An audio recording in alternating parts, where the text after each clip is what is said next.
I love Fallout. I grew up with the series playing both the classics and the Bethesda era, so of course I watched the new Amazon series. To be honest, I was pleasantly surprised. It is an enormously faithful, surprisingly intriguing, well-written, and meticulously made Bethesda Fallout. Without spoiling too much, a lot of people who are classic Fallout and New Vegas fans are not happy about the decisions this show made. Personally, I love both the classic and Bethesda Fallout, including that, but not that. I find the changes that this show made baffling. I'm not angry, I am confused. There are ways where they can tell these stories without touching anything that classic Fallout did. Maybe it's because Bethesda's Fallout is not as great as the classics. I can feel that insecurity throughout the show. Regardless, I still enjoyed it. They nailed how a Bethesda Fallout should be. I enjoyed all the characters and I'm invested with their journey. I am happy with what I got despite its baffling decisions. I think if more video game adaptations are like this and less like Halo, that'd be great. And with my opinion on the show out of the way, let's talk about this stupid hoopla. People use AI for all sorts of things.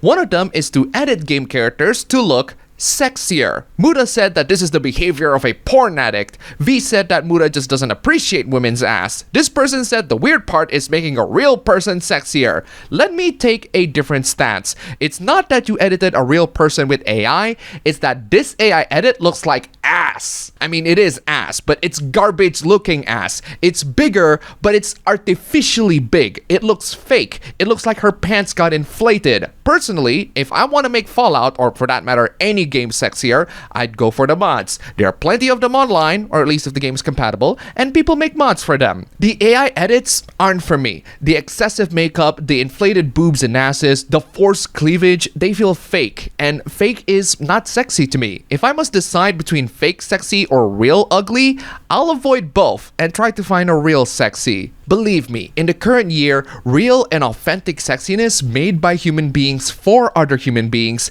is something that pops up all the freaking time. It's called Rule 34. But what is rare is real and authentic sexiness from the big corporations. I can see why. They're aiming for a more mainstream appeal. The mainstream wants a more family-friendly image. Women in skin-tight and unzipped jumpsuits aren't really family-friendly. Yeah, I'm basically saying just go watch porn and install mods. But that's not a bad thing because those are made by fans. They're made with genuine passion and love, and they cost $0, even though they're making content that is worth $100 plus. They make them for free, and you can enjoy them too. How cool is that? Why beg for these companies to give content that fans can give for $0? If they don't want to capitalize on sexiness, that's fine by me. They can burn for all I care. Like Koei Tecmo, no sympathies from me after ruining your franchises. Sorry, I get it. We are starving for attractive female characters in gaming right now, but mainstream culture is too sensitive towards sexiness. If you love sexy characters, you can't expect the companies to do it for you.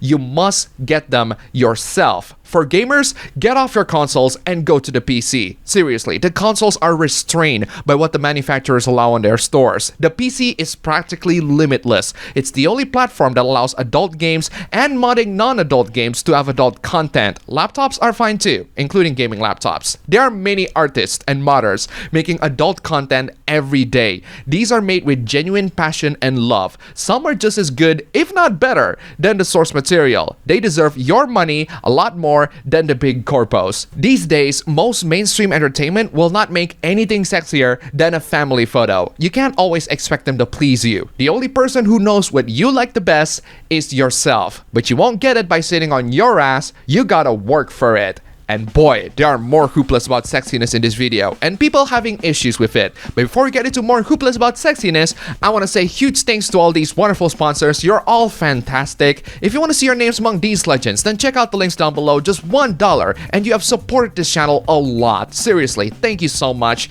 And now, let's get into this very funny hoopla. A couple of shorts ago, someone suggested that Dead or Alive should nerf them titties, which is like going to a rock band concert and saying we should tune down the guitar. Yeah, they won't be happy with that suggestion. This person regretted saying all that. The fans are sending him death threats, which is horrible, but even when you're trying to gain sympathy, I can still smell a lot of BS. Never imagined the community would turn into a cult, trying to exile one of its kindest members after everything I've done for DOA. Pro tip, if you see someone claiming that they are kind or the kindest, they're most likely not. You just told a fandom of a video game franchise known for its sex appeal to have less sex appeal. That's not kind at all. All of this drama over a video game. I'll never underestimate the power of anime titties again. This right here is my favorite tweet of this year. No, you really should not underestimate the power of anime titties. I hope you and everyone here learn a valuable lesson. But alas, people do not learn this valuable lesson. And thus, we get more people who think that messing around with anime tatas is the best thing to do. I hate that there is a right and wrong way to being horny. There is a way to appreciate a character and express how hot a character is without being weird about it. You can't. Being horny is gross. Period. The person you are being horny to is irrelevant. It's the attitude that you show towards that person. They're all the same. Part of that is recognizing the power imbalance and privilege that exists for different genders/identities in the real world.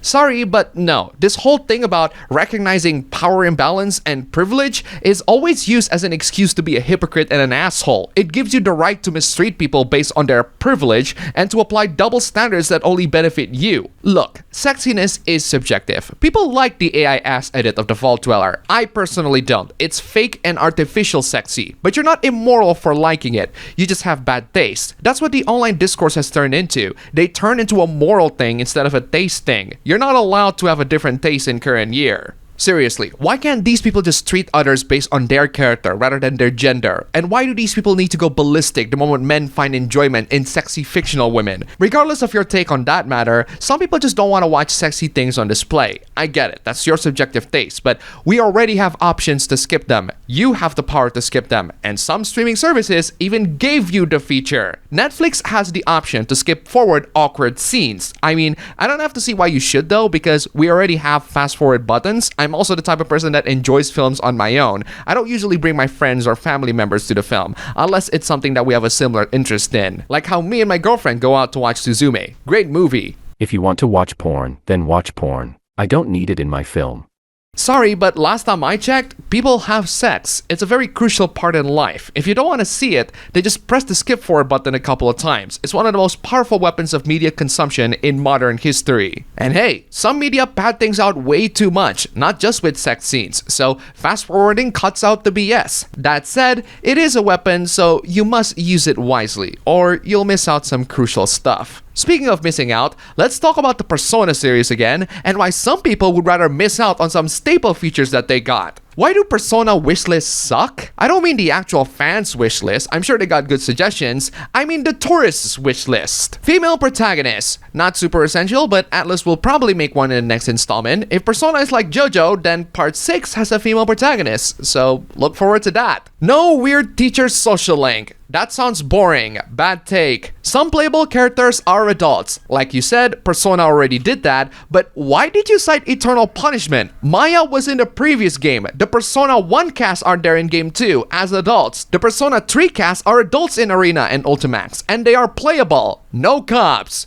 Okay, ACAB, go back to GTA. Quirky references, because I'm a consumer that loves to have my keys jingled in front of me. Again, they did this all the time. No twist villains. Nah, twist villains are fun. My issue is that they're so painfully obvious and easy to guess. Strikers has the worst one in my opinion, so get good on this front, Atlus. And that's all for the video today. Thank you all so much for watching. If you like this video, please don't forget to click the like button and subscribe for more. Don't forget to check out my ABB Show channel, link down below. Go subscribe. As always, thank you for watching, and I'll see you all next time.